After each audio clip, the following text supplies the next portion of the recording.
Soundwaves KPFK, the soundtrack of the World Wide Web, in studio with TOKiMONSTA. I want to give the full story of the beginning of her love of music, kind of her influences, what she's doing now, and where she is headed. So, first and foremost, for the kids at home who don't know what it is that you do, what do you do? I make beats. I make music. I'm a producer. That's pretty much it. I mean, I do art and stuff too, but that's like a side thing. How did you first get into music? What was the first? Like listening to music, or yeah, just listening. I don't know. What was I, like 8 years old? I remember. What was it? And okay, so I first started getting into music when I was in like 4th grade. So that's like 9 years old. And I remember where I live in Torrance on the west side, a lot of surfer kids, skater kids. So initially I got broken into music through like listening to like Green Day, like really early Green Day and stuff like that. And then when we got into 5th grade, I started listening to more hip hop. And at the time, of course, I was listening to like West Coast, like gangster rap kind of thing. And I remember the first cassette tape I ever bought was Gangsta's Paradise. Coolio. So, like, yeah, it was Coolio. So basically, I was this little kid listening to Walkman. I knew all the words, so I'd be rapping to the words of Gangsta's Paradise as this little, really little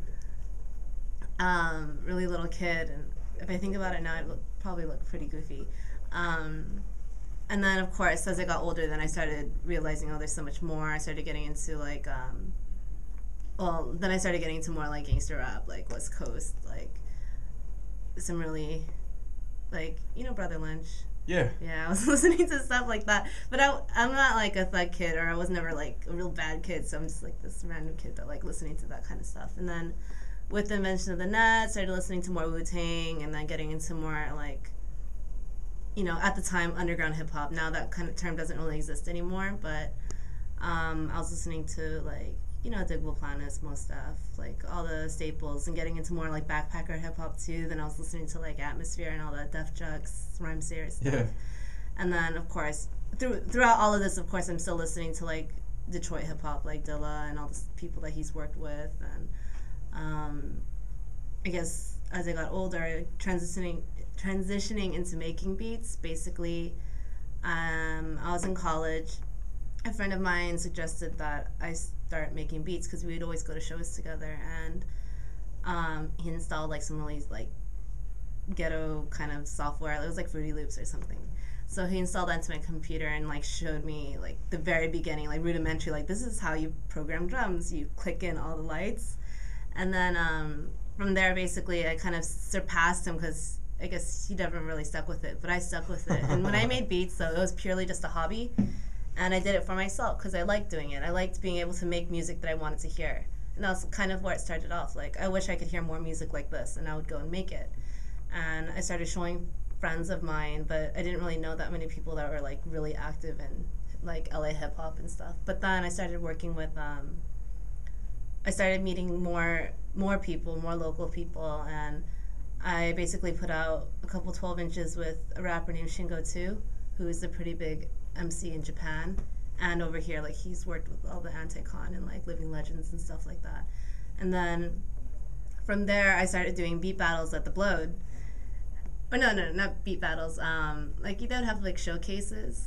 And then from there I remember the first time I played there was a ladies' night, except I was the only lady playing beats. Everyone else was just like the regular dudes that always go there and play beats. So then you know, obviously I went there and everyone's giving me this look like, she's not going to play anything useful. She ain't going to play shit, you know? Yeah. So then I went and I was, like, super nervous, and then I played my CD. What age was this? Oh, 19. 20? 19? 20? I forgot. No, 21. I don't remember now. I don't want to think about how old I am, but it wasn't too long ago. And then from there, then I started doing beat battles at, like, the hotel room in Little Tokyo. And I never won because I'd always lose against DiBiase every single time. Really?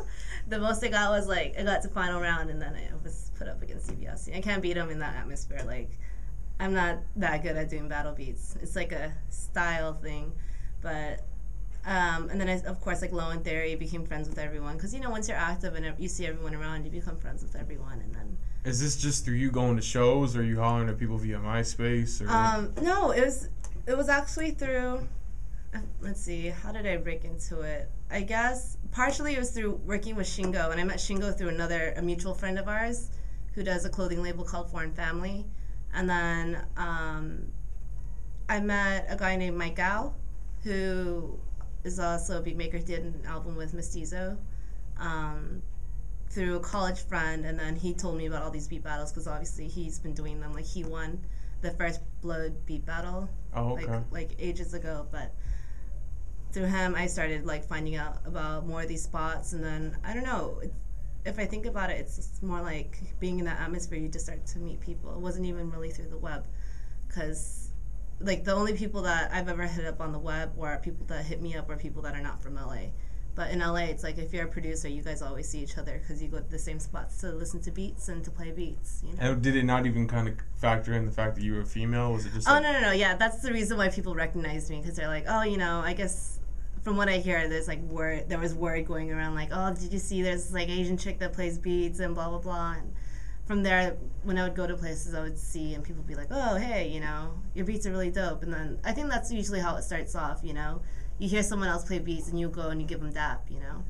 Or I play beats and they come up to me and they're like, that was dope. And then through that, you start to meet more people and you start to make friends and stuff.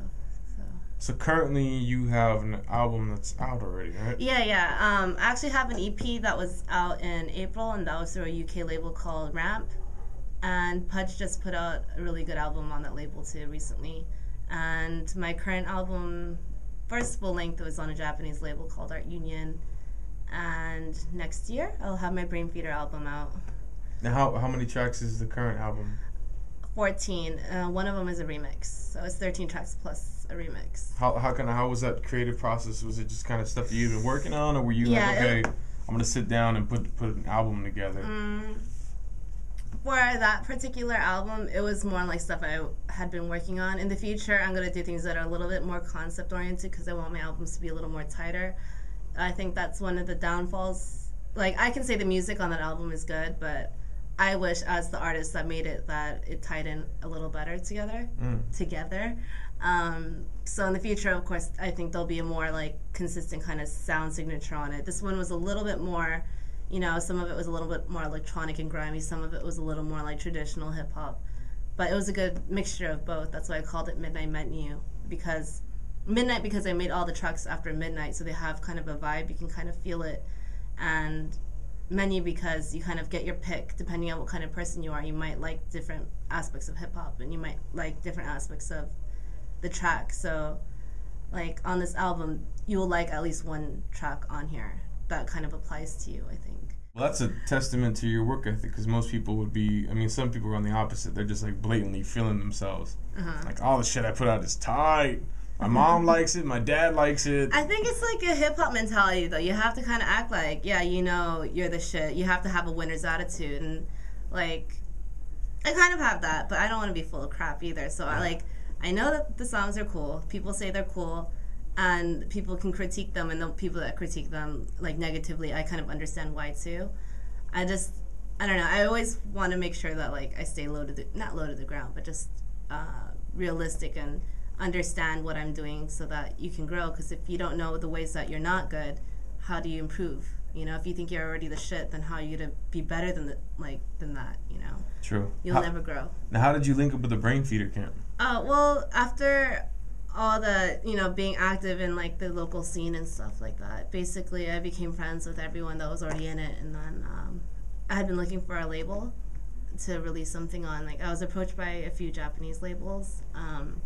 I wasn't really happy with them, and I didn't really understand, like, it's not really like the business, but I guess it's kind of like the music business and stuff like that. But Flying Lotus just hit me up on AIM. I chat, and he's just like, you want to be a part of Brainfeeder? And I'm like, all right. Bam, like that. Wow, that's tight. That's super easy. Yeah. So did you say, okay, I already had an album that I was going to do anyway, or was it kind of like... Oh, no, this is last year. So the album that just came out, at the time I thought it was only going to be an EP, but then the label wanted it to be a full length. So I was like, okay, I'm cool with the full length. I have all the material for that. So I'm using this kind of as like a prelude to the Brainfeeder album. And I think the Brainfeeder album kind of solidify the TOKiMONSTA sound, you know? And I kind of want to have a sound so that when you listen to my music, you'll be able to know it's me. But there's something kind of good about being a chameleon and having like different talents and doing different type of things too. I don't know. I'm like a big scatterbrain. I think about everything and nothing all at the same time. So that's a good way to be, though. What's the energy like on the Brainfeeder camp? Because there's some talent. I mean, there's geniuses on that label. Yeah, like, it's great. Everyone's so dynamic. That's the thing I like the most. It's not a label full of people that all sound the same. Like when you hear Sam's music, it'll be like, I know that is a Sam I Am beat. And if you hear anyone else that sounds like that, they're just someone who's copying Sam I Am, you know? Yeah. He invented his own style, or if you listen to Rashji is Rashji, you know? His style is so eclectic, and he draws in all that, like, really wonderful energy and, like, that Sun Ra influence and stuff like that. And, of course, you have Steve Lilo, and obviously he has his own sound signature, and, like, I don't know, it's really cool to be a part of them and have them as your friends, too, because more than just a label, it's a crew first, you know. Who are you listening to these days that you're really digging? Just in any genre, whether it be old, new. You played some dope shit on the show today. Yeah, right? Did you like some it? Korean, prog rock. Yeah. You played, what else did you play, Sean? Rock music. Whitest Boy Alive. Yeah. That was fresh. And I played some, I don't know what you call it, it's not dubstep, it's like garage. I don't know. I played that One Foot Crab song. Oh, yeah, that's right. I guess right now I'm listening to Machines Hate Me, DiBiase's album. That one I'm listening to. It's really good. I'm listening to the new Bonobo album. That one's really, really good. You're actually going on tour, right? Yeah. Aren't you? Wow. That's sick, right? That's really big happy. Things. Yeah, man. When is that starting? I basically hop onto that tour the moment I come back from my Asia tour.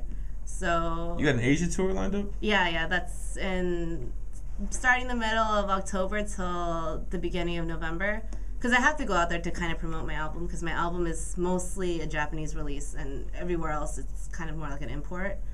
And then is that going to be you solo on tour? Oh, actually, I'm doing the Low End Theory Japan, so Take is going to be out there and Free the Robots too, and then of course like all the low-enders like Gaslam, Daddy Kev, and so on and so forth. So I'm gonna do a few shows. There's 2 Low End Theory shows, so I'm doing a couple of those.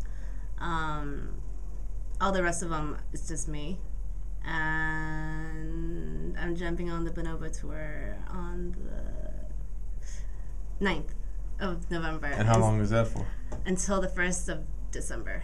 Wow. So we'll be in LA Thanksgiving weekend, and SF Thanksgiving weekend. And I start off in Philly and I end in Vancouver. Well, if we decide to have Thanksgiving dinner at the house, we will have the turkey, and you can bring the ruckus. Please, as you did today. Boom, I was waiting to say that the whole time. Episode 93, you can catch Miss TOKiMONSTA, a.k.a. Jennifer's, audio and the full playlist on the website, soundwaveskpfk.com. Where can they find you online? Okay, so online you have facebook.com/TOKiMONSTA. That's like really well updated. It also has all my show dates up on there. MySpace, TokiBeats, TOKiBeats. Twitter.com/TOKiMONSTA, TOKiMONSTA. And then TOKiMONSTA.com, which leads to my blog. I need to do a whole like website revamp so it has more info on it, but right now it's like my blog. So if you want to learn more about the kind of person I am and the things I'm into, which mostly is like the most ridiculous videos and images, then you can go there and check that out. Will you come back for round 2? Yeah, of course. Thank you so much. TOKiMONSTA, she's a monster on the beats, but a fantastic gal in real life.